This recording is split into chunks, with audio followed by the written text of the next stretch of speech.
De cuerdas frotadas tiene la siguiente historia. En el año 2000, los sacerdotes César Buendía Romero y Vicente Folgado Ramírez vieron la necesidad de atender a muchos niños y jóvenes que no eran escuchados en sus familias. Ante esto, se vieron urgidos en llevar el mensaje de Jesucristo a ellos y sus familias por medio de la educación. Es así que con la hermana religiosa Concepción Gervás Ravelo fundaron el Colegio Parroquial San Vicente Ferrer bajo el amparo de la Parroquia Santa María de la Providencia.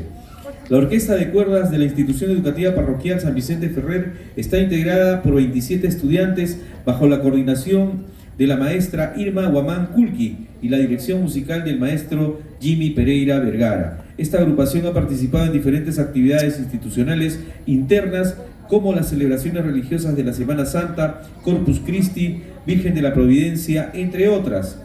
A nivel externo, en el Festival de Música del Colegio San Antonio de Padua, los años 2024 y 2025, consecutivamente obteniendo una destacada participación.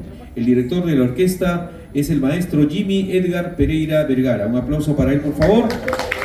El repertorio que nos ofrecen es el Can-Can, composición del maestro Jacques Offenbach, y el tema Night Rider, composición del maestro Richard Mayer. Cariñito, composición del maestro Ángel Aníbal Rosado. Balicha, composición del maestro Miguel Ángel Hurtado. Un aplauso fortísimo para la orquesta de cuerdas frotadas.